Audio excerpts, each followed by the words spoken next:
Sir Gimbal, ako po si Andrew, 25 anyos, taga Sitchuloy ang Siquijor. Doon po ako lumaki, sa isang liblib na lugar na halos puro dagat at bundok lang ang makikita. Anak po ako ng isang mangingisda, si Tatay Resty. Pero yon, matagal na siyang kinuha ni Lord.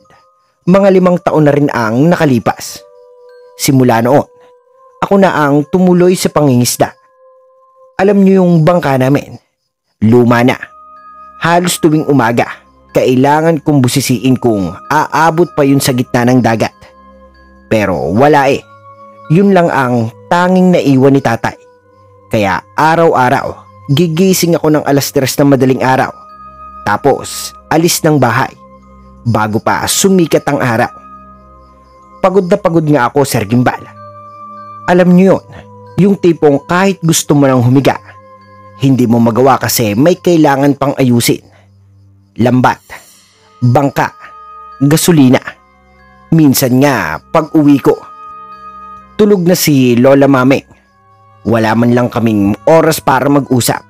Kasi pagising ko, aalis na naman ako. Paulit-ulit lang, parang walang katapusan. Pero kahit ganon, nangangarap pa rin ako. Gusto kong makaahon. Gusto kong magkaroon ng maayos na buhay si Lola Mame. Yung hindi na tumutulo pag umuulan. Gusto kong makabili ng bagong bangka. Yung hindi ko na kailangan takpan ng yero para lang hindi mabasa. Kaya sinabi ko kay Lola Mame ang balak ko. Lola, si Edgar pumunta kanina. Sabi niya may kakilala raw siyang agency sa Cebu. Nag-hire ng mga trabahador papuntang Saudi. Ha? Saudi? Ano na naman yan, Drew? Recruitment agency daw, La. Subukan ko raw magpasa ng requirements, baka sakaling makachamba makaalis. Ano? Aalis ka? Hindi ka na ba masaya rito, Apo? Hindi ba sapat yung buhay natin dito? Masaya po ako, La. Lalong-lalo na dahil kayo po ang kasama ko. Pero napapagod na rin ako. Araw-araw pangingisda. Tapos minsan ni 1 kilong huli wala pa. Sabi ko nga baka sa ibang lugar may pagkakataon na kung mabigyan kayo ng mas maginhawang buhay, Lola. Matagal ko nang alam na darating tong araw na to. Pero iba pa rin pala pag narinig mo na mismo sa apo mo. Ang iniisip ko nga, baka may ipakilala ka ng nobya sa akin eh. La, hindi ko naman po kayo iiwan ng tuluyan. Gusto ko lang pong subukan na makapag-ipon ako. Uuwi rin po ako, baka makapagpatayo tayo ng bahay na hindi butas ang bubong. Sige na nga, Dro. Kung yan ang gusto mo, hindi ko pipigilan. Basta, mag-iingat ka ha. O ito, kunin mo itong alkansya kong gawa sa kawayan. Pandagdag sa panggastos mo sa papeles. Matagal ko na itong iniipon. Akala ko, bangka ang bibilhin mo. Pero baka mas kailangan mo na yan ngayon. La, hindi ko pwedeng tanggapin to. Para po sa inyo to. Ay, huwag ka nang maarte. Para rin to sa atin, Drew. Kung doon mo makikita ang pag-asa, suportado ka ng Lola. Basta huwag mong kalimutang umuwi. Naiintindihan mo ba, Apo? Pangako, La. Babalikan ko po kayo. Kapag nakapagpadala ako ng pera, kayo agad ang unang bibilhan ko ng bagong damit at bagong bustiso. Nako, ikaw talaga. Saka ka na pumunta kapag nangitlog na ang manok. Sige na nga, kumain ka na ulit bago pa lumamig ang ulam. Pero Apo, tatandaan mo, kahit gaano kalayo, dito pa rin ang bahay mo. Pagkatapos ng gabing yon, Sir Gimbal, kinaumagahan, agad akong kinausap ni Edgar. Seryoso na raw talaga yung alok sa amin sa Saudi. Kaya hindi na ako nagpatumpik-tumpik pa at sinamahan ko na siya magpa-schedule para sa mga requirements. Una naming inasikaso yung mga papeles, NBI, medical, at kung ano-ano pa. Kahit nakakapagod mag-ikot, tiis lang. Sabi ko nga sa sarili ko, baka ito na yung simula ng pagbabago. Tapos yung passport ko, ako na mismo ang nag-asikaso. Halos isang araw akong pumila sa Gimbal, pero sulit naman. Nang makita kong hawak ko na yung passport ko, parang ang gaan sa pakiramdam. Parang isang hakbang na lang, malapit ko na matupad yung pangarap ko. Ngayon, sigurado na ang alis ko. Saka kinausap ko si Merly sa Gimbal. Hindi kami, pero gusto ko siya at gusto niya ako. Alam ko namang ayaw sa akin ng mga magulang niya dahil pareho kaming mangingisda. Ang tahimik mo ngayon, Drew. May iniisip ka na naman ano? Oo eh.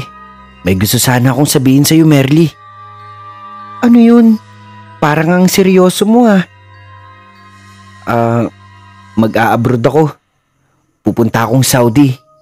May trabaho raw doon. Si Edgar yung nagyaya sa akin. Ha? Saudi? Kailan pa to, Drew? 2 buwan na naming inaasikaso. Kasado na lahat.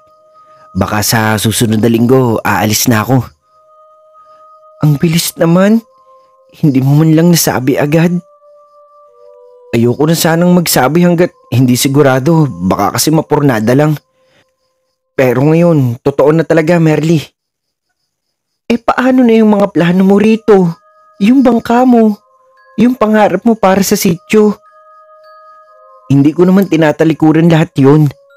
Kaya nga ako aalis para kapag bumalik ako, may maipundar ako. Para hindi na tayo puro pangako lang. Tayo? Oo, tayo. Gusto kong maging totoo yung mga sinabi ko dati. Na balang araw, hindi na tayo maghihintay sa pangingisda para may makain. Para matanggap na rin ako ng pamilya mo. Pero malayo yun, Drew. Paano kung hindi ka na bumalik? Babalik ako, Merly, Pexman. Hindi ko kayang iwan ka ng tuluyan. Kailangan ko lang talaga ngayon para sa kinabukasan natin. Kung sakaling gugustuhin mo pa ako, alam ko namang walang tayo, Merly. Pero sana sa pagbalik ko, pumayag ka nang magkaroon tayo ng label. Ang hirap naman pakinggan pero kung yan ang gusto mo, susuportahan kita.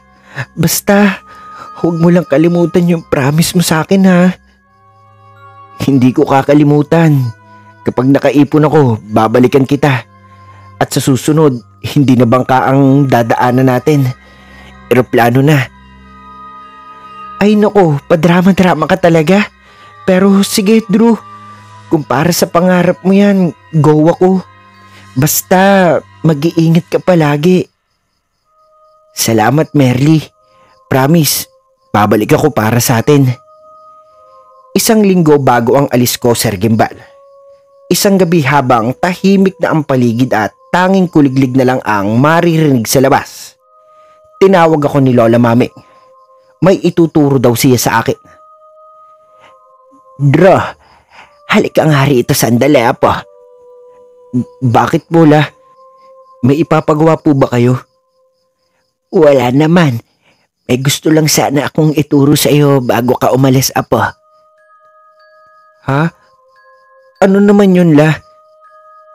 Pangungulam. Hala, La, ano yan? Tinatakot niyo lang ako, no? Hindi bagay sa akin yan. Hindi ako nagbibiro, apo. Totoo to. Gusto ko lang malaman mo. Lahat ng kulam masama. Bakit niyo po gusto akong turuan yan, La? Pangungulam pa talaga? Kasi malayo ang pupuntahan mo, Dro. Hindi mo alam kung anong klaseng mga tao ang makakasalumuha mo doon. Gusto ko lang na may alam ka para makaiwas. Hindi para manakit. Pero La, hindi ba delikado yan? Baka kung ano pang mangyari. Delikado lang yan kung masama ang puso mo. Pero kilala kita, apo. Mabuti kang bata. At minsan, yung mga ganitong kaalaman, hindi para manira, kundi para magprotekta. hindi ko alam kung maniniwala ako la. Pero kung para sa kabutihan, makikinig po ako. Yan ang gusto kong marinig. Bukas ng gabi, magsimula tayo. Dalhin mo yung laman ng baso sa altar ni tatay mo, saka kaunting asin. Sige po la, pero sana hindi yung tipong may lalabas na itim na manok. Ay nako, Dro, hindi lahat ng kulam may kagaya ng napapanood mo. Minsan, dasal at hangarin ng puso ang puhunan. Sige po la, kung yan po ang gusto ninyo, makikinig po ako. Pero promise po, pag nakabalik ako galing Saudi, kayo rin po ang tuturuan ko kung paano gamitin yan. Loko ka talaga. Basta tandaan mo, Apo, ang tunay ng lakas ng tao, hindi galing sa kulam. Galing yun sa kabutihan ng loob. Kinabukasan ng gabi, maalinsangan ang hangin, madilim ang paligid. Nasa loob kami ng bahay. Magkaharap kami sa isang mesa ni Lola Mameng. Sir Gimbal, may nakalatag na puting tela, isang basong tubig, asin at kandila. Dro, ilapag mo na yung baso tapos lagyan mo ng kaunting asin. La, sigurado po ba kayo rito? Parang nakakapanindig balahibo naman tong setup natin. Ay aba, wala namang masamang mangyayari. Huwag kang kabahan. Hindi pa ito ang pang-atake, Apo. Ang ituturo ko sa iyo, pandepensa. Pandepensa? Parang self-defense po. Gamit asin? Tama ka. Pero hindi ito basta asin lang. Simbolo yan ng paglilinis. Kapag nilagay mo sa tubig, nagiging pananggalang. So, parang holy water po la? Parang ganun na rin. Pero ito, gawa sa dasal mo mismo. Dasal ko? Wala naman po akong alam na dasal ng mangkukulam. Hindi mo kailangan maging mangkukulam para manalangin, Apo. Pumikit ka lang. Isipin mo yung mga taong gusto mong protektahan. Pwedeng ako, yung pamilya mo, pati yung sarili mo. Tapos sabihin mo sa isip mo, walang masamang makakalapit sa akin. Sa ilaw ng kabutihan, ako'y ligtas. Walang masamang makakalapit sa akin. Sa ilaw ng kabutihan, ako'y ligtas. Ganyan, simple lang. Huwag mong isipin na parang mahika ito. Ang totoo, dasal lang yan na may tiwala. La, parang ang wig pero habang sinasabi ko, parang gumagaan yung dibdib ko. Kasi totoo ang dasal mo. Lahat ng sinserong hangarin, may kapangyarihan. Tatandaan mo yan, Apo. So, ito na yung unang aral ng pangungulam, la? Oo, Dro. Pero huwag mong tawaging kulam. Dasal yan na binabalutan ng lakas ng loob. Pag nasa malayo ka na, gawin mo to kung nakakaramdam ka ng takot o pangamba. Sige po, la. Pangako, aalalahanin ko to. Pero sana, wag mo na akong gulatin kapag nagkita tayo sa panaginip ko, ha? Ay nako, Apo. Loko ka talaga. Kung magpapakita man ako, baka para lang sabihing magdasal ka. Deal tayo dyan, la. Basta huwag niyo akong iiwan kahit nasa malayo po ako. Hindi kita iiwan, Apo. Ang dasal ko, laging kasabay mo. La, kanina yung panglinis ng asin, ano pang iba? Parang maraming alam kayo eh. Marami pa nga, Apo. Pero may isang bagay na hindi basta-basta itinuturo sa kahit sino. Ano po yun, la? Karunungang itim. Itim? Parang nakakatakot po. Nakakatakot nga. Hindi yan laro, Dro. Hindi ko rin agad sinabi sa'yo. Kung hindi dahil malayo ang pupuntahan mo at baka may kailangan kang malaman. Kinausap na naman ba ninyo yung mga nakakalimot sa bayan? Hindi ganyan. Hindi ko ituturo ang paraan o hakbang. Hindi ako magbibigay ng detalye kung paano saktan o pumatay ng tao. Huwag kang magmadali. Hindi ako papayag na may magagamit yan para manakit. Pero bakit po ituturo ninyo kung sobrang delikado? Kasi kailangan mong malaman na umiiral yan at kailangan maunawaan mo ang bigat ng kaalamang yon. May mga panahon sa buhay na dinadala ng tao ang kalungkutan, galit, takot. Pero kapag ginamit mo yung karunungan, hindi lang katawan ang nasasaktan, pati puso at kaluluwa mo apektado. So ano po ang sinasabi ninyo na bawal na bawal? Bawal, apo. Malinaw, may isang uri lang ng pagkakataon. Kung buhay ng marami ang nakataya at wala ng ibang paraan, saka lang. At kahit yon, may kapalit. Hindi biro ang kapalit. Hindi pampalusot ang katuwiran na para sa pamilya. Pag ginamit mo yan, hindi ka na makakabalik sa dati mong sarili. Kung sakali po, paano ko po malalaman kung wala ng ibang paraan? Kapag gusto mong gumante at wala ng ibang paraan. La, pwede po bang itanong ko to ng diretso? Ano yun, apo? Bakit parang ang bigat ng tinig mo? Yung mga naririnig kong ginagawa ng ibang mangkukulam. Yung may buhok, may manika, may karayom. Totoo ba yun? Totoo na ginagamit ng iba yan. Pero hindi ibig sabihin na tama. Kung sakali la, kung may taong nanakit sa akin o nanloko, hindi ba pwede kong matutunan yun para maranasan nila yung sakit na ginawa nila sa akin? Drew, anak, yan ang daan na walang balik. Ang unang tinatamaan ng galit ay hindi ang kalaban, kundi ang sarili kapag pinili mong gamitin ang dilim. Ikaw muna ang nilalamon nun. Pero la, minsan parang ang dali nilang saktan ka. Tapos wala kang laban. Ang hirap tanggapin na tahimik ka lang habang nilalamangan ka ng iba.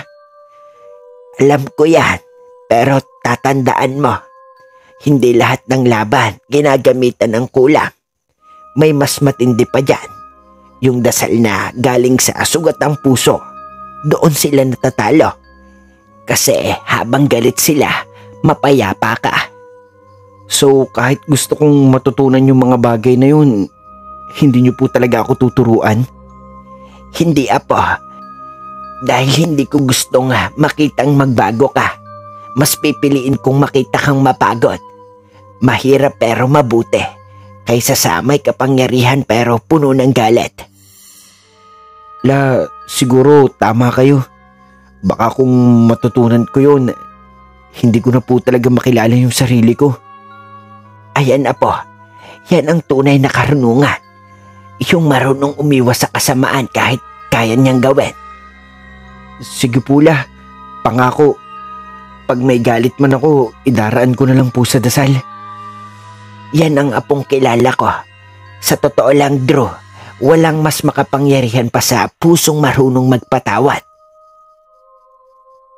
Makalipas ang 1 linggo, Sir Gimbal, habang nag-iimpake ako ng mga gamit, nilapitan ako ni Lola Maming at may binigay siya sa akin. Drew, sandali. Huwag ka munang magbukas ng maleta. May ibibigay ako sa iyo, apo. Ano po yun, la? Bawal na bang magdala ng extra isda sa luggage? Hindi yan isda, anak. Buksan mo na. Ano po to? Ang anting-anting na yan, galing pa sa lola ko. Hindi yan magic na pang-viral sa social. Panatag lang ang dala niya sa loob. Paalala na may tahanan kang babalikan. Salamat po, Lola. Pero itong aklat, ano po ito? Aklat yan ng mga kwento at paalala tungkol sa pangungulam.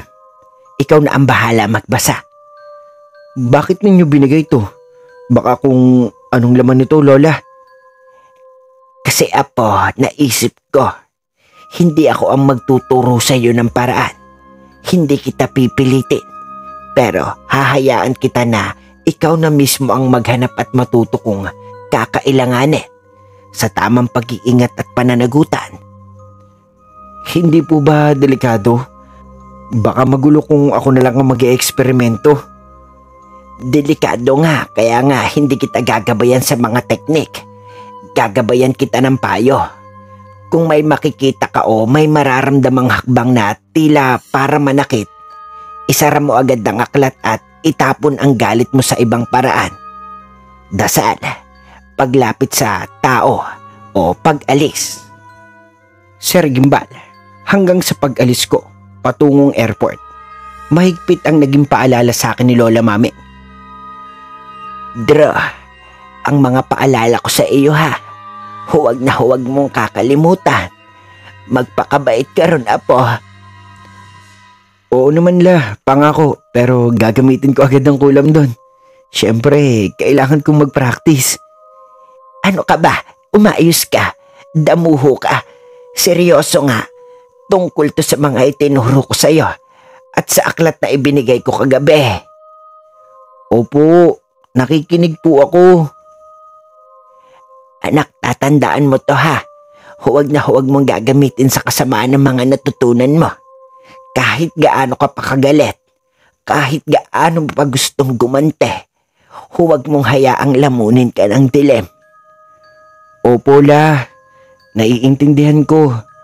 Hindi ko naman po balak gamitin yun para manakit po ng ibang tao. Mabuti kung ganon, nagkakaintindihan tayo. Kasi ang kulam, Dro, parang apoy. Kapag hindi mo iningatan, ikaw ang unang masusunog.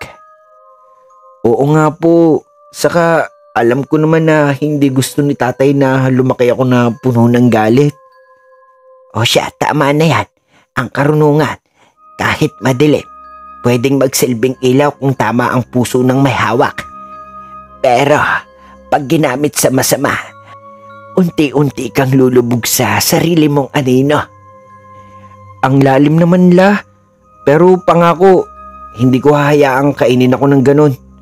Kung gagamitin ko man yung mga natutunan ko para lang protektahan ang sarili ko o mga mahal ko, di ba la? Yan ang gusto kong marinig, apo. Hindi ko naman ipinagbabawal na alamin mo. Gusto ko lang tandaan mo, apo. Hindi mo kailangan maging mangkukulam para maging malakas. Opo la. Sa totoo lang, mas malakas yung kagaya nyo. Marunong magpatawad kahit nasaktan. Ay nako, loko ka talaga. Basta Dro, pag naramdaman mong umiinit na ang dugo mo, huwag mong bubuksan yung aklat. Manalangin ka muna. Opo, pangako po yan la. Sige, huwag mong kalimutang magsimba kahit nasaan ka. At pag may bagyo ng problema, alalahanin mo lang tong matandang to. Hindi ko po kayo makakalimutan. Salamat sa lahat la. Ingat ka, apo. At tandaan mo, ang kabutihan, yan ang pinakamatinding kulam sa lahat. Bago ako tuluyang umalis patungong airport, dumaan muna si Merly para magpaalam sa akin. Andrew! Hoy! Buti na lang hindi ka pa umaalis. Uy, Merly! Akala ko hindi ka na darating. Grabe, muntik na. Naghabol ako ng tricycle. Ito oh, tinapay galing kay nanay. Baka gutumin ka sa biyahe. Salamat, Merly. Paborito ko pa naman to. So, ito na talaga yun? Tuloy ka na sa Saudi? Oo, mamayang 9:00 yung sakay namin ni Edgar papuntang Maynila. Tapos, diretso na kami pa-flight. Ang bilis, no? Parang kahapon lang sabay pa tayo nagluluto ng pusit sa dalampasigan. Oo nga, hindi ko rin nakalaing darating tong araw na to. Pero wala kailangan. Para kay Lola. para sa kinabukasan ko. Hindi mo naman ako makakalimutan, no? Baka pagdating mo doon, puro foreigner na kausap mo. Ano ka ba? Hindi kita makakalimutan, Merly. Kahit saan ako mapunta, ikaw pa rin yung babaeng laging sumasagot ng bahala na pag may problema. Bahala na talaga. Oo, pero sana pagbalik mo, iba na ang bahala na. Baka bahala na, may bahay na tayo. Sana nga, yan ang pangarap ko, magkaroon ng bahay, negosyo at syempre makita ka ulit. Ingat ka ha. Huwag ka masyadong magtiwala sa lahat ng tao. Yung iba mabait lang sa umpisa. Opo, Lola. Ay, Merly. Lagi nga yan ang paalala ni Lola Maming. Si Lola talaga, no? Alam kong malungkot siya pero proud din yun sa'yo, Drew. Sana nga, kanina bago ako umalis, pinayuhan niya pa ako. Huwag ko raw gamitin sa kasamaan yung mga itinuro niya. Mga tinuro? Ewan ko ba, Merly? Sabi niya, karunungan daw nila, pamprotekta lang.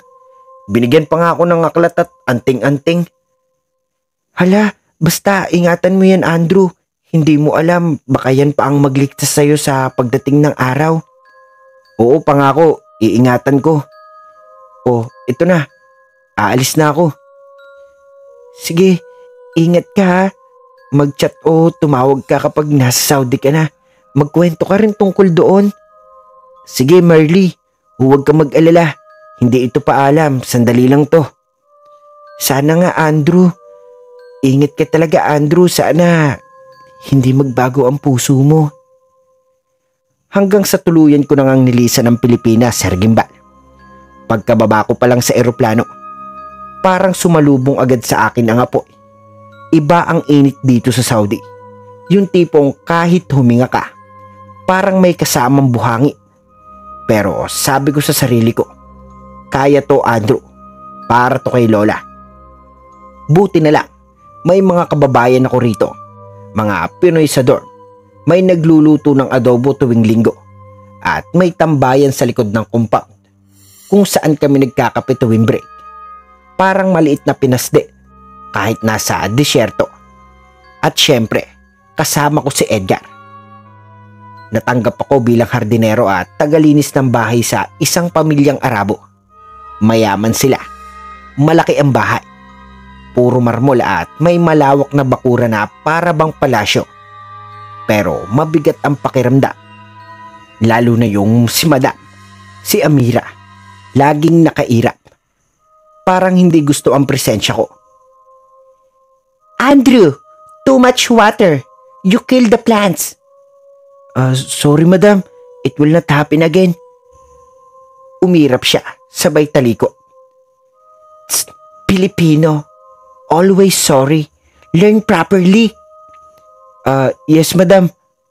Hindi ko alam kung anong mali ko. Pero parang kahit anong gawin ko, mali pa rin sa paningin niya. Minsan, pag napapagalitan ako, gusto ko lang maalala yung mukha ni Lola Mame.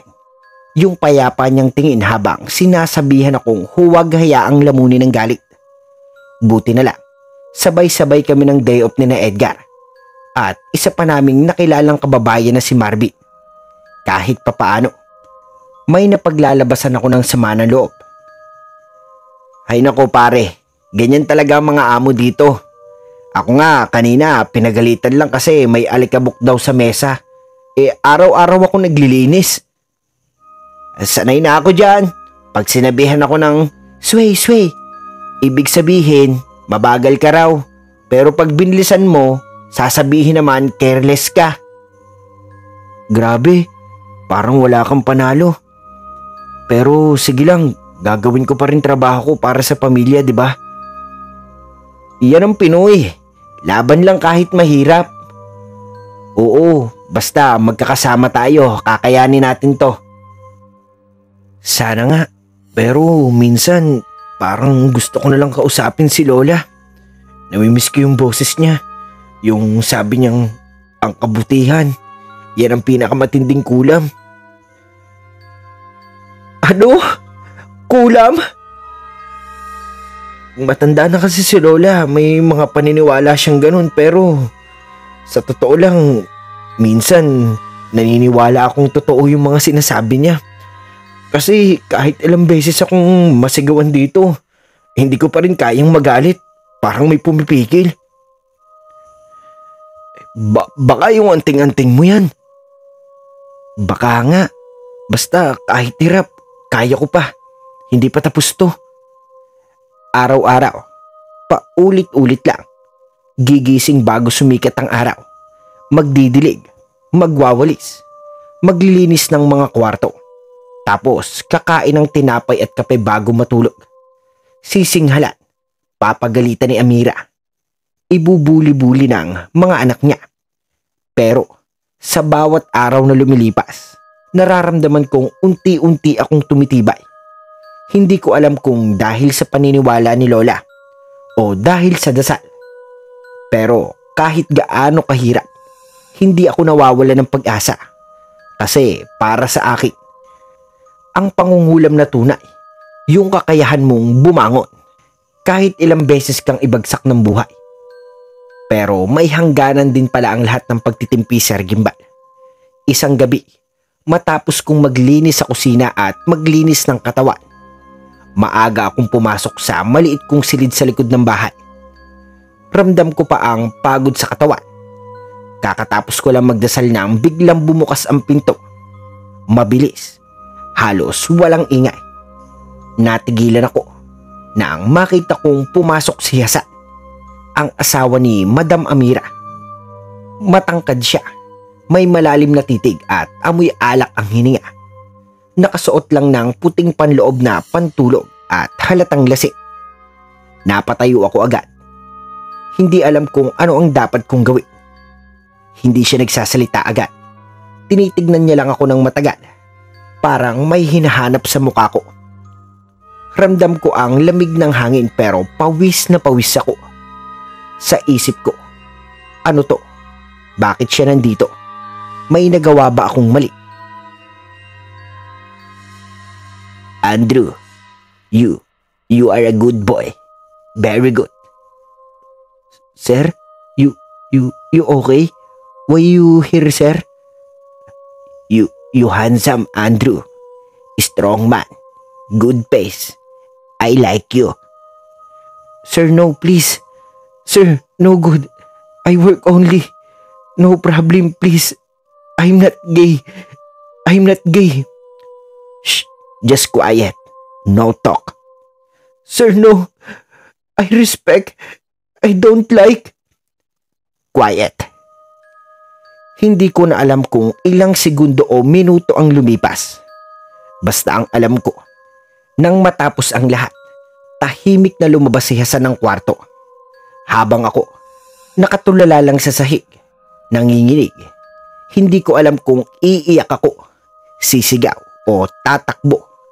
Parang nawala lahat ng lakas ko. Parang biglang bumigat ang buong mundo ko, Sir Gimbal. Sa gabing yun, doon ko unang naramdaman yung tinatawag ni Lola Maming na dilim ng loob. Yung pakiramdam na gusto mong gumanti, pero may boses sa isip mong humihinto sa'yo. Halos 1 linggo akong tuliro, Sir Gimbal, dahil unang beses kong naranasan ng gano'n. Bagay na nahalata na rin nila Edgar at Marvin nang magkita-kita ulit kami. O pre, ayos ka lang ba? Andrew, bakit parang tulala ka? Okay lang ako, pare. Pagod lang siguro. Hindi lang pagod yan, bro. Parang may bumabagabag sa'yo. Naho-homesick ka na ba? May problema ba sa amo mo? Wala naman. Wala. Normal lang. Ganun talaga yung trabaho dito, di ba? Oo, pero ikaw kasi parang ibang tahimik to. Dati kahit pagod ka, may kwento ka pa. Ngayon parang lagi kang lutang. Wala talaga, pare. Gusto ko lang matulog na maaga. Sige, kung ayaw mong ikwento, okay lang. Pero kung may kailangan ka, nandito lang kami.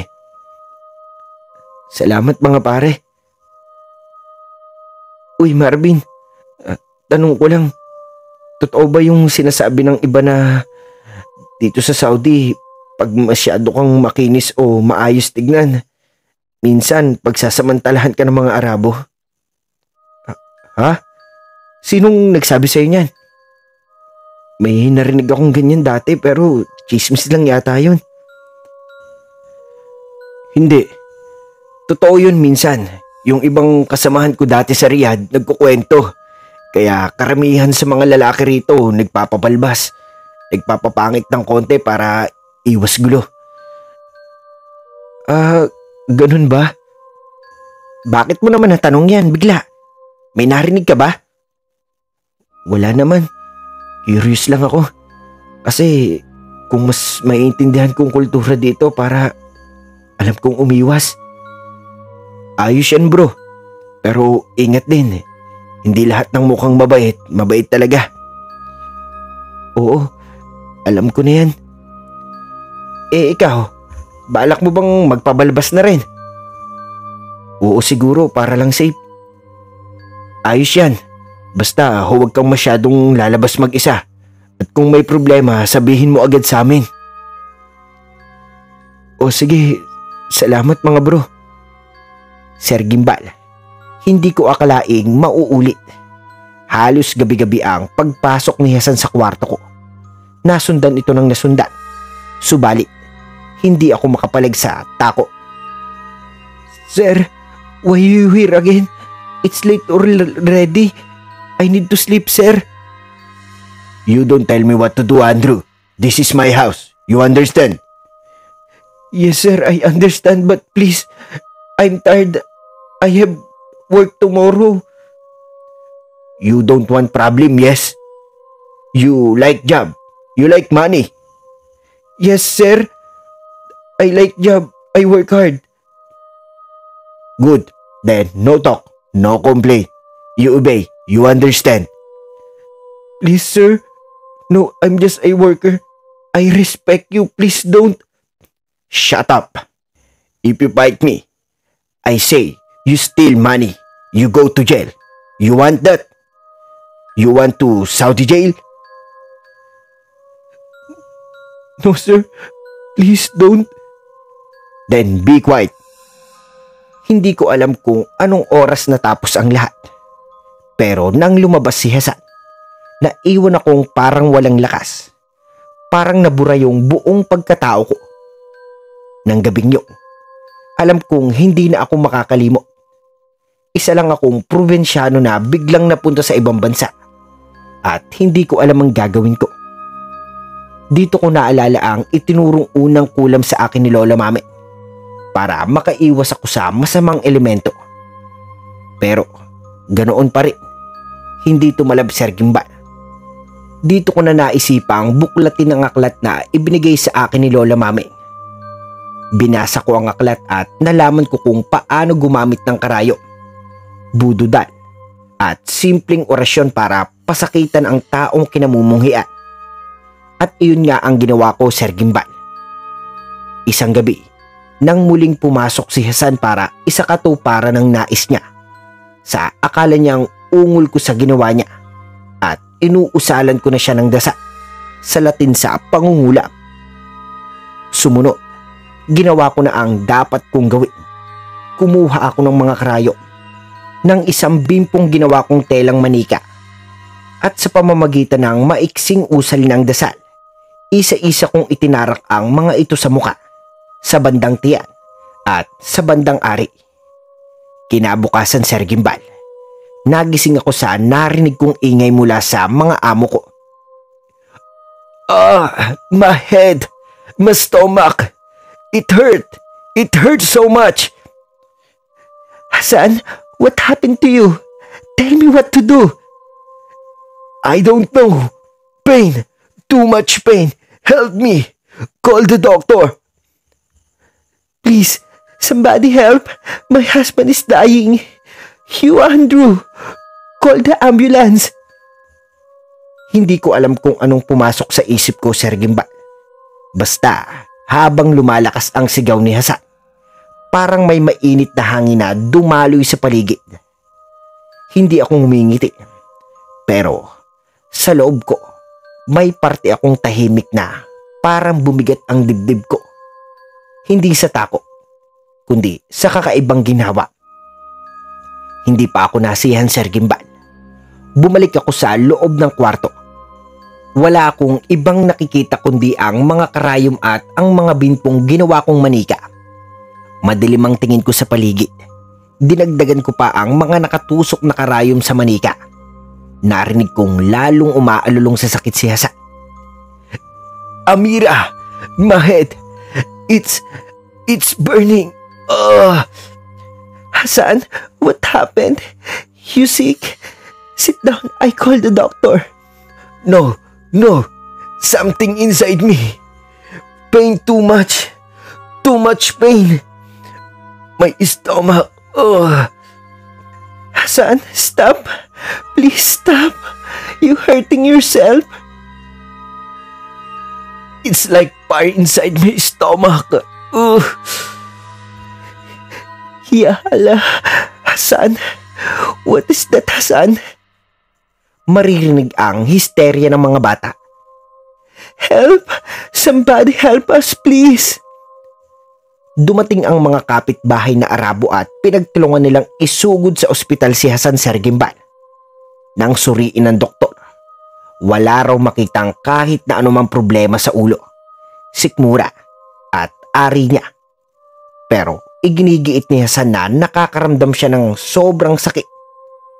Sa pagkakataong iyon, Sir Gimbal, unti-unti kong inalis ang mga karayom sa ginawa kong manika. Nawala rin ang pananakit ng ulo at sikmura at sa ari ni Hasan. Sa pagkakataong iyon, Sir Gimbal, napatunayan kong totoo ang mga itinuro at sinabi sa akin ni Lola Mami. Totoo ang kulang. Bumalik si Hasan sa bahay na parang walang nangyari. Akala ko hindi na siya uulit. Akala ko magbabago na siya at magtatanda. Pero isang gabi, muli niya akong pinasok sa kwarto at ginawan na naman ako ng masama. Kinabukasan, sa pamamagitan ng chat ko kay Merly, nakipag-usap ako kay Lola Mami sa pamamagitan ng video call. Ipinagtapat ko ang mga nangyari sa akin. Hindi ko na po kaya, Lola. Tagal ko pong tiniis pero hindi ko na po alam ang gagawin ko. Apo, ano bang nangyayari? Ang amo kong lalaki na minaltrato ako. Ginawan ako ng kababuyan. Ang amo kong babae sobrang sungit sa akin. Diyos ka, bakit hindi mo sinabi agad sa akin, Iha? Ayoko pong mag-alala kayo pero hindi ko na po kaya. Kaya patawarin mo ko lang. Ginamit ko ang turo mo sa akin para maprotektahan ko ang sarili ko. Kinulam ko sila. Diyos ko, Apa. Gagana iyan dahil nasa iyo ang anteng-anteng. Umuwi ka na rito sa Pilipinas. Akala ko kaya ko. Akala ko konting sakripisyo lang makakaipon ako. Makakauwi ako ng maayos pero araw-araw na lang po akong kinakain ng takot at hiya. Andra, hindi ko na kayang marinig na hindi mo dapat tinitiis yan. Ganyan ang trabaho sa ibang bansa, Apo. Hindi ganyan ang inaakala kong mangyayari sa'yo. Pero paano naman po ang mga pinangako ko sa iyo kung uuwi agad ako? Hindi po ito ang pinapangarap ko. Apo, hindi pera ang sukatan ng pagmamahal. Hindi rin kasalanang umuwi kapag nasasaktan ka na. Mas mahalaga ka kaysa sa kahit anong padala. Hindi ko po alam kung saan ako magsisimula kung uuwi po ako, Lola. Sa tahanan mo, Andrew. Dito sa puso namin nagmamahal sa'yo. Umuwi ka na, Apo. Uuwi ka hindi bilang talunan, kundi bilang isang taong piniling mahalin ang sarili niya. Pag-iisipan ko, Paula. Apo, hanggat kaya mo nang huwag ulitin ang pangungula. Kaya umuwi ka na rito. Kung hindi tama ang trato sa iyo bilang tao, parang awa mo na. Ayokong mapahamak ka. Ayokong mapahamak ang kaluluwa mo. Nangako po ako sa sarili ko na hindi ko na uulitin yung ginawa kong mangkulat. Umiwas ako sa tukso ng paghihiganti. Pero isang gabi, bumalik na naman sa impyerno. Pumasok na naman si Hasan. Wala akong nagawa. Sinubukan kong tumakbo, pero hinila niya ako. Isinakatuparan niya ang nais niya. Makalipas ang 1 linggo, Sir Gimbal, nahihirapan akong umihi. Hanggang sa nakita ko na lamang na may puting likidong kumakatas sa aking ari. Nagpunta ako sa doktor para magpakonsulta. Napag-alaman kong may sexually transmitted disease na ako na gonorrhea. Malamang nakuha ko ito kay Hasan. Sa sobrang galit ko, Sir Gimbal, kinuha ko ulit ang bimpong ginawa ko para kay Hasan. Sa galit ko, matapos kong orasyonan, tinadtad ko ito ng karayo. Amira, help me! My head is so much pain. My body, it's like fire inside. Oh my God, Hasan, what happened to you again? Why do you look like that? I don't know. I just woke up and my head is turning like crazy. My stomach. You spit blood. Wait. I will call someone. No, don't call. My body look. Blood coming out from my skin. Why does this happen? Why? Oh no, Hasan. Your face. Your arm everywhere blood. You bleed like a river. It's too much. Too much. Help me, Amira. I feel it's coming out all blood. I can't. Hasan, stay strong. Don't close your eyes. Hasan! Hasan! Itinakbo sa ospital si Hasan. Pero Sir Gimbal, dead on arrival na siya. Hindi rin ako makapaniwala sa nagawa ko. Pero kinapa ko ang damdamin ko. Wala akong naramdamang awa sa kanya, Sir Gimbal. Labis-labis na pagkasuklam ang nararamdaman ko. Makalipas ang 1 linggo, tuluyan na ngang inlibing si Hasan. Pero mas lalo naman akong pinag-initan ni Amira, Sir Gimbal. Kung ano-anong masasakit na salita ang sinabi niya sa akin. Binabato ng mga bagay na madampot niya. Kaya hindi ko inaasahan na isang gabi, bigla na lang siyang pumasok sa kwarto ko habang natutulog ako. May hawak siyang patalim. Andrew, you come here. I want you to stay with me tonight. Amira, no please, I cannot. This is not right. Why? You are my slave. Give me what I want. No, Mom, please. I don't want to do that. So, you say no to me? You forget who you are. You think I cannot make call to the police? One call only, you go back to the Philippines. Please don't do that. I work hard here. I send my money for my family. Don't make lose everything, Mom. Then, listen to me, Andrew. Do what I say or tomorrow, immigration will come for you. Madam Amira, please, why do you do this to me? Because I can. Now, no more talk. You understand? Yes, Ma'am. Akala ko, Sir Gimbal, dahil sa nangyari sa amin ni Amira, hihinto na siya sa masamang trato niya sa akin. Pero naging malala pa. Dumarating pa sa puntong binubuhusan niya ako ng tubig na mainit. Hindi siya nasisihan sa linis ng paligid. O kaya naman, kapag may nalalantang halaman sa kanyang hardin. Pero tuwing gabi, nagpupunto siya sa kwarto para pilitin akong galawin siya. Kapag hindi raw ako pumayag, sisigaw siya ng rape at magbabaliktad daw ang lahat. Ako raw ang makukulong. Natakot ako, Sir Gimbal. Kaya naman, isang araw, nagdilim ang paningin ko. Gumawa ulit ako ng isang manika mula sa mga bimpo.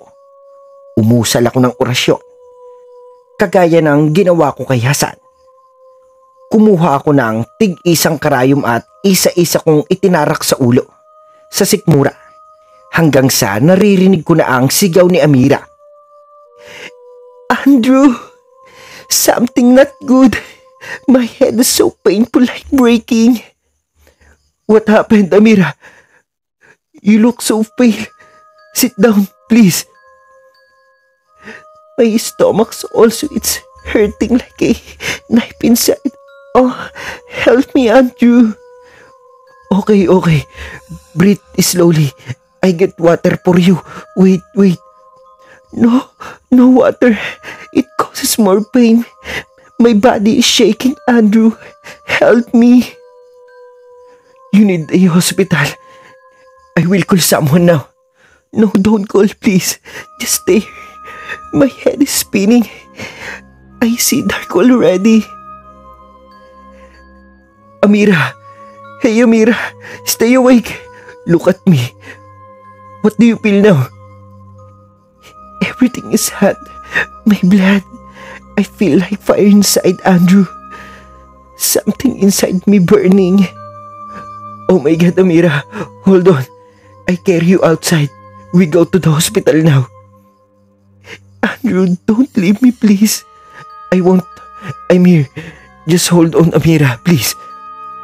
Ginawa ko iyon para nang sa ganon, makita niyang mabait ako sa kanya at baka sakaling gumanda ang trato niya sa akin. Pinakalma ko siya. Binigyan ng kumot. Hanggang sa unti-unti ay inalis ko na ang mga karayom sa ginawa kong manika. Kumalma na rin si Amira hanggang sa makatulog. Hindi po ako masamang tao, Sir Gimbal. Pero naisip ko, kung mapapatay ko si Amira, kagaya ng nangyari kay Hasan, baka mapasama pa ako. Isa pa, mawawalan ako ng hanap buhay. Nang magkita-kita kami na Edgar at Marvin, ikinuwento ko sa kanila ang nangyari sa amin ni Amira. Pero hindi ko ikinuwento ang pangungulam ko. Uy, Andrew! Parang ang tahimik mo ngayon ha. May problema ba? May gusto sana akong sabihin sa inyo. Pero sana, huwag niyong ipagsabi ha. Aba, seryoso to ha. Sige bro, spill it na. Ano yun? Simula nung namatay si Hasan, ewan ko ba, may nangyayari sa amin ni Amira. Ha? Ano? Si Amira? Yung asawa ni Hasan? Grabe bro, parang kahapon lang umiiyak yung babae tapos ngayon kayo na. Hindi naman kami Marvin. Ewan, parang nalilito ko. Minsan, siya yung lumalapit. Tapos ako naman, hindi ko alam kung tututol ba ako o hindi. Delikado yan bro. Baka sabihin ng iba, sinasamantala mo yung sitwasyon. Oo nga.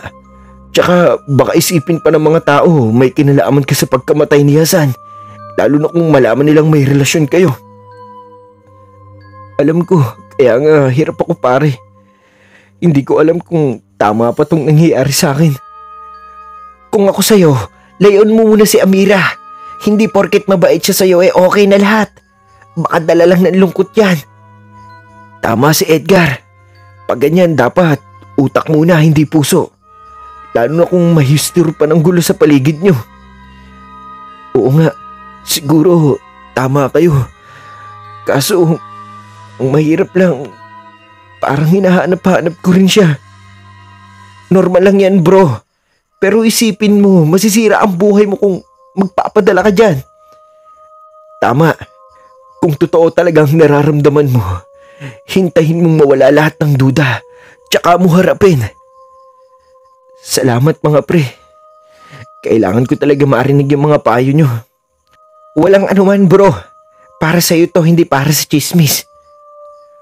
Oo, basta mag-ingat ka lang. Huwag mong hayaang emosyon ang magpatakbo ng utak mo. Akala ko, babait na si Amira matapos ang lahat ng nangyari. Akala ko, unti-unti nang nagbabago ang ugali nito, na baka natutunan na rin itong makisama at magpakumbaba. Pero nagkamali ako. Wala pa rin pinagbago si Amira. Mas lalo pa itong naging mainitin ang ulo. Lahat ng galaw ko ay may mali sa paningin niya.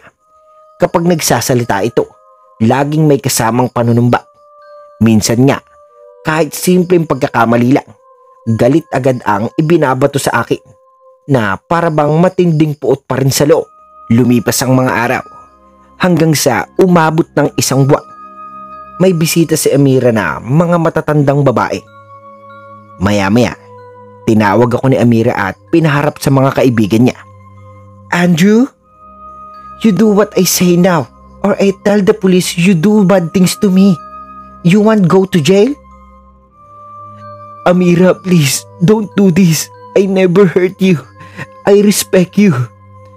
Then, you show me you listen. Do it. My friends here watch. We see if you are really brave. Please, not like this. I beg you. No talk. You move now or I may call. Police come pass. Then goodbye to your job, your life. Okay, please. Just don't hurt me. See, you just follow. Easy. Next time, remember who was power here. Sir Gimbal, akala ko kaya ko nang pigilan ang sarili ko. Akala ko tapos na yung parte ng buhay kong kayang lamunin ng galit. Pero mali ako. Hindi ko na kaya, sir. Hindi ko na kaya yung ginagawa sa akin ni Amira araw-araw. Parang binababa niya ako. Ginagawa kong walang halaga. Pinapahiya. Pinagtatawanan. Binababoy. At kahit gusto kong manahimik, may mga gabing hindi ako makatulog. Parang may apoy sa loob ng dibdib ko na ayaw mamatay. Hindi ko siya papatayin, Sir Gimbal. Hindi gaya kay Hasan na mabilisan. Isang bagsak lang, tapos agad. Hindi kay Amira. Gusto kong maramdaman niya yung sakit na dala ng bawat araw na tiniis ko. Paunti-unti lang. Dahan-dahan. Sa bawat araw, tig-2 karayom sa ulo, sa sikmura, sa dibdib, sa kamay, sa binti, sa paa. Dumating sa puntong hindi na makagalaw si Amira, Sir Gimbal. Hanggang sa dinala siya sa ospital. Hindi naman malaman ng mga doktor kung ano ang sakit niya. Nang dumalaw ako sa ospital, doon ko pinakita sa kanya ang ginagawa ko, Sir Gimbal. Ipinakita ko sa kanya ang mga manikang may tusok ng karayom. Plano kong tapusin na ang lahat. Andrew, what you do? Why you look at me like that? You still don't remember, Amira. All the pain you give me. All the night I cannot sleep because of you. Don't talk nonsense. You think you can scare me with your eyes? No, I'm not scaring you. I'm just showing you what you gave me. The fear, the shame, the pain. You said before, you have the power. Now you feel mine. What do you mean? What you do, Andrew? Every word you throw at me. Every word you throw at me. Every tear you make me hide. I return it to you now. Feel it, Amira.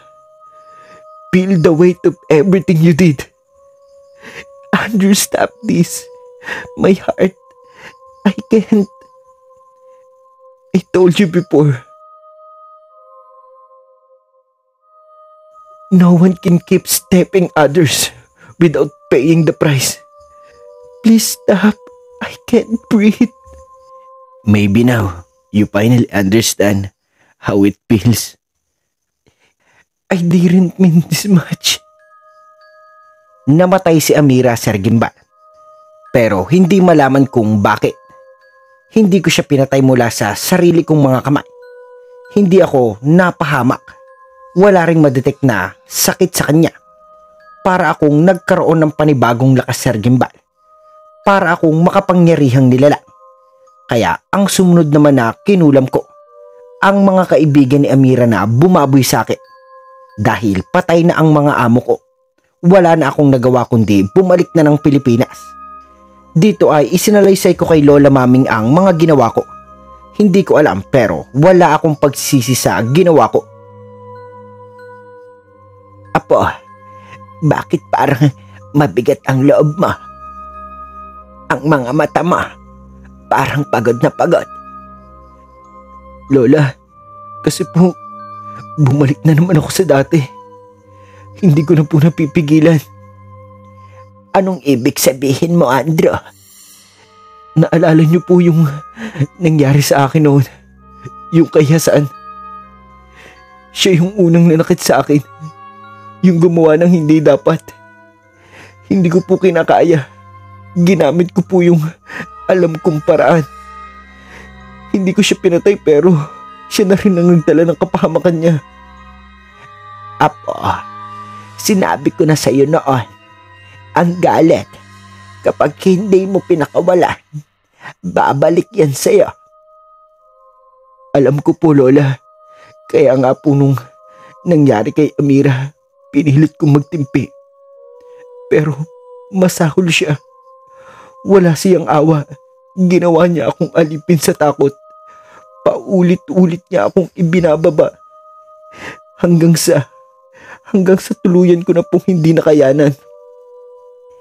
Kaya mo na naman ginamit yung pinagbabawal. Oo, Lola. Hindi ko na po napigilan.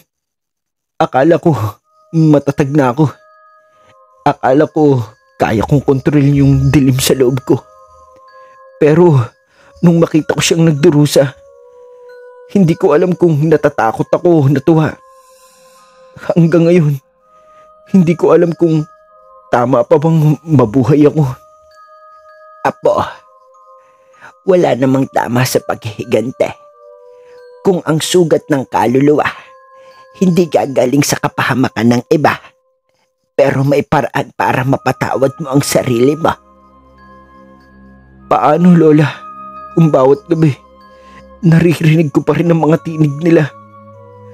Hindi sila umaalis. Parang ako ang kinukulam ngayon. Yan ang parusa ng konsensya, anak. Hindi mo kailangang kalabanin ang dilim. Kailangan mo lang tanggapin na tao ka. Nagkamali. Pero kaya pang bumangon. Sana po totoo yan, Lola. Sana po kaya ko pang bumawi. Hanggang isang gabi, Sir Gimbal, nagising na lamang ako mula sa aking pagkakahimbing na may sumasakal sa akin. Napabalikwas ako ng bangon. Nanlaki ang mga mata ko, Sir Gimbal. Isang demonyo ang kaharap ko. Kagaya siya ng isang taong mukhang kambing na may sunga. Andrew, matagal na kitang hinihintay. Oras na para isama na kita sa impyerno. Sino ka? Sino ka? Matagal na kitang hinihintay, Andrew. Sino ka? Anong kailangan mo sa akin? Hindi mo ako kilala. Ako ang anino ng aklat na hawak mo. Ako ang kabayaran ng kapangyarihang ginamit mo. Sa akin galing ang kapangyarihang ginamit mo sa pangungulam. Hindi. Imposibleng totoo ka. Lumayas ka rito. Demonyo. Anong kailangan mo sa akin? Hindi mo binasang mabuti ang aklat. Nakasaad sa bawat pahina ang sino mang gumamit ng karunungan ng dilim. Isinasangla ang kanyang kaluluwa sa kapangyarihang pinili niya. Ginamit mo ito laban kay Hasan at kay Amira. Ngayon, oras na para maningil. Hindi ko alam. Wala akong ibang magawa noon. Sila ang unang nanakit. Ginamit ko lang para ipagtanggol ang sarili ko. Bawat dahilan ay tunog ng pagsisisi. Pero hindi nito binubura ang kasalanan. Ang utang sa dilim ay laging may kapalit. Hindi ako susuko sa'yo. Wala kang karapatang kunin ang kaluluwa ko. Ngunit sa bawat oras na ginamit mo ang puot, sa bawat dasal mo puno ng galit. Galit na unti-unti mo na akong pinapasok. Hindi mo na kailangang ibigay ang kaluluwa mo, Andrew. Matagal mo na akong pinatira sa loob mo. Patawad. Ayoko na. Ayoko na. Kung gusto mong makalaya, harapin mo ang sarili mong ginawa. Hindi ako kailangang labanan, kundi alisin sa puso mo. Pero tandaan mo ang mga tulad mo. Bihira ng makakawala. Sir Gimbal, sa isang iglap, lumitaw sa harapan ko ang kaluluwa ni Hasan at Amira. Duguan, punong-puno ng karayom sa kanilang mga katawan. Lumapit sila sa akin at ako'y sinakal nila. Hindi ako makahinga, Sir Gimbal. Nilabanan ko sila pero ang lakas nila. Pero maya-maya, bigla silang tumilapon. Si Lola Mameng, isang orasyon ang dinasal niya na nagpalaya sa kaluluwa ni Hasan at Amira. May utang kang kailangan bayaran. Ang ginamit na kapangyarihan, may kapalit. Ang oras ay dumating na. Lola, huwag po kayong lumapit. Siya ang kumukuha ng mga kaluluwa. Ako ang may kasalanan. Ako po. Hindi, Andrew. Ako ang nagturo sa iyo ng daan na yan.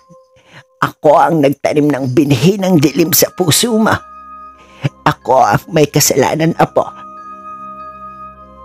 Alam mo kung ano ang hinihingi ng kapangyarihan, Mameng.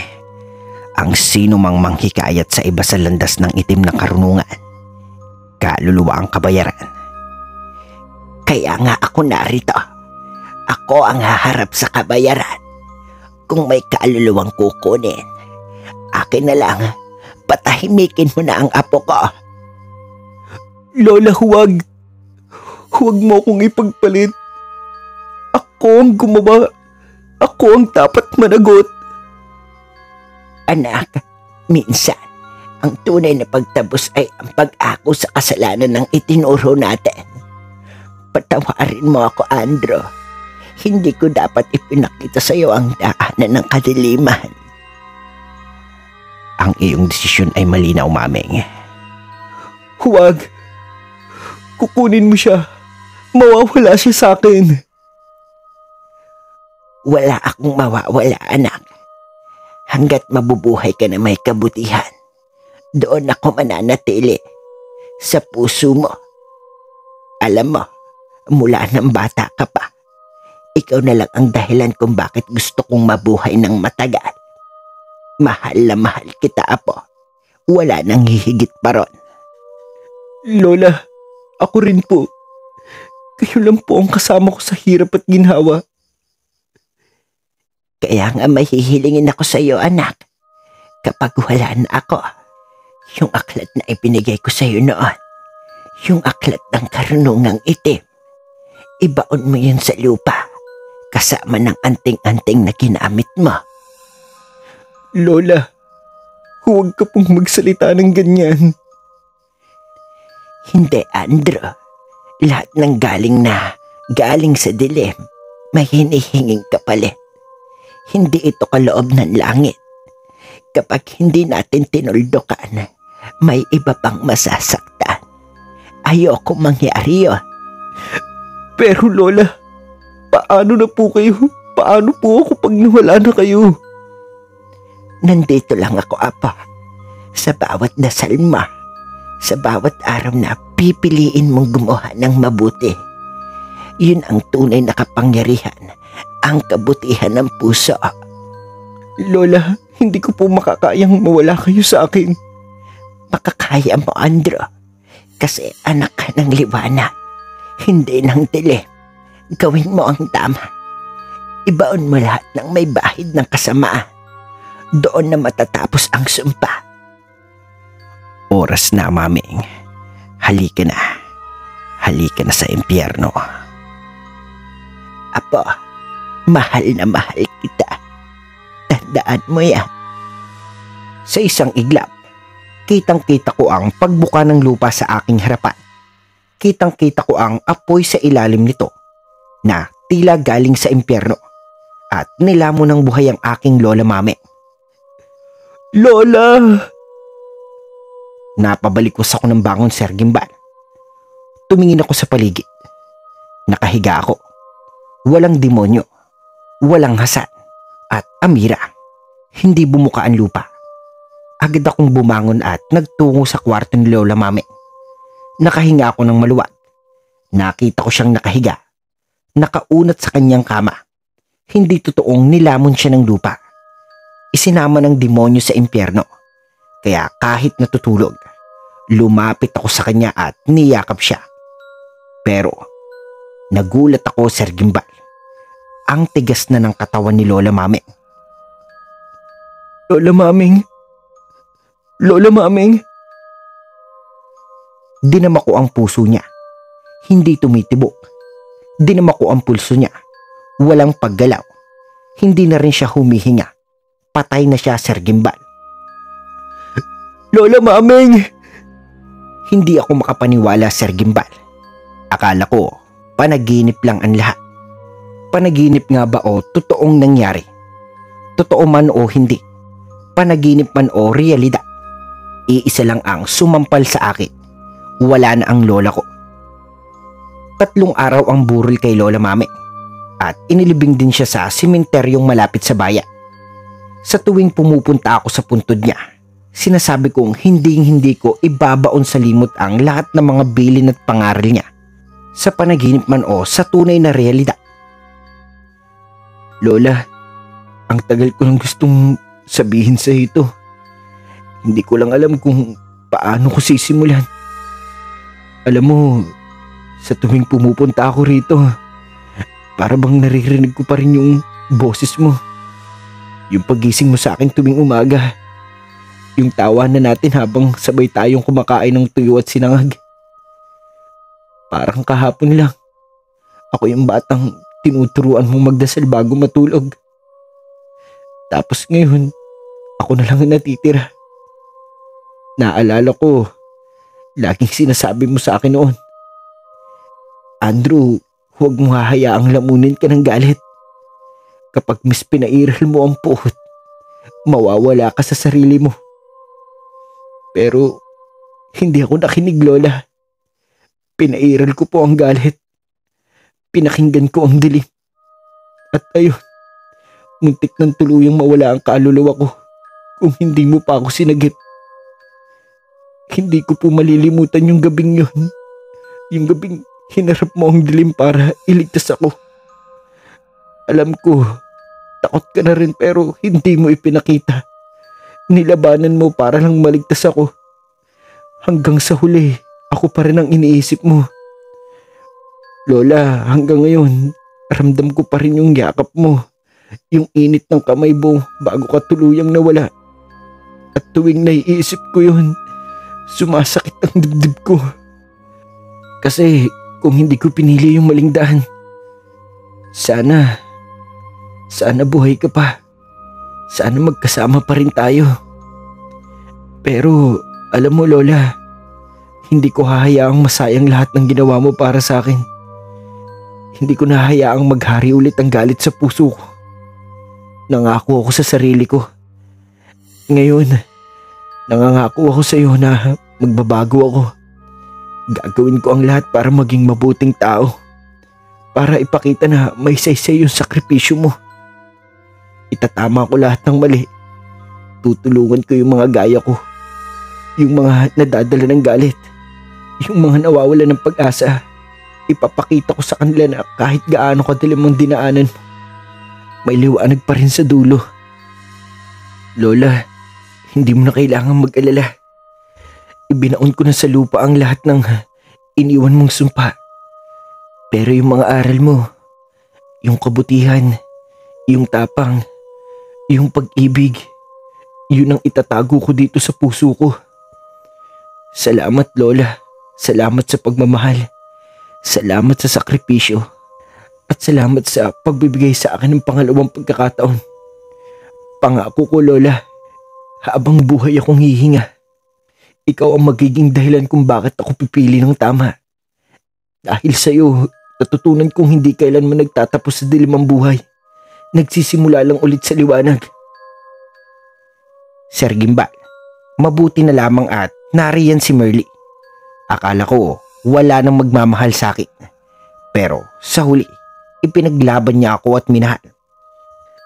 Andrew, ikaw nga talaga yan. Akala ko hindi na kita makikita ulit. Merly, matagal na no. Ang dami na nangyari. Hindi mo alam kung gaano kita hinihintay. Araw-araw akong nagdarasal na sana bumalik ka. Sabi ko sa sarili ko, kahit isang beses lang, gusto kong marinig ulit ang boses mo. Hindi ko alam kung karapat-rapat ba akong bumalik, Merly. Ang dami kong pagkakamali. Ang dami kong pinagsisisihan. Andrew, wala na akong pakialam sa nakaraan. Mahal na mahal kita. Alam kong nagbago ka na. At ngayon, nandito ka na ulit. Hindi na kita hahayaang umalis. Hindi mo kailangang sabihin yan, Merly. Hindi mo alam lahat ng pinagdaanan ko. May mga bagay akong gustong kalimutan. Mga ginawa kong hindi ko maipagmamalaki. Alam ko lahat, Andrew. Alam ko ang sakit. Ang dilim na pinagdaanan mo. Pero alam mo rin kung bakit nandito pa rin ako. Dahil tanggap ko ang lahat sa iyo. Yung mga sugat mo. Yung mga lihim na gusto mong itago, lahat yan. Bahagi ng taong minahal ko. Merly, pagkatapos ng lahat, kaya mo pa rin akong mahalin. Oo, dahil hindi ko minahal ang perpektong tao. Minahal ko yung totoo. Yung marunong magpakumbaba. Yung marunong magsisi at higit sa lahat, yung marunong magmahal. Merly, salamat. Hindi ko alam kung paano ko babayaran yung tiwala at pagmamahal mo. Hindi mo kailangan bayaran, Andrew. Ang gusto ko lang, manatili ka kasi ngayong nandito ka na. Hindi ko nahahayaang magkalayo pa tayo ulit. Makalipas ang ilang buwan, pinagpasyahan naming magpakasal ni Merly at bumuo ng pamilya. Hanggang dito na lamang ang kwento ko, Sir Gimbal. At sana ay naibigan mo ang isinalaysay ko. Hanggang sumuli. Dito na po nagtatapos ang ating kwento sa ngayon. At sa mga nakikinig po, sa mga silent viewer, at sa lahat ng solid listeners natin, sana po ay may napulot kayong aral sa kwento natin ngayon. At bago po magtapos ang kwentong ito, at kung umabot po kayo sa puntong ito, sana po ay i-comment nyo kung taga saan kayo. At i-comment nyo rin po ang inyong pangalan para may shoutout ko po kayo sa susunod pa nating mga video. At kung bago po kayo sa aking channel ay mag-subscribe na po kayo. At huwag ring kalimutan, pindutin ang notification bell button para maging updated kayo sa mga susunod pa nating mga video.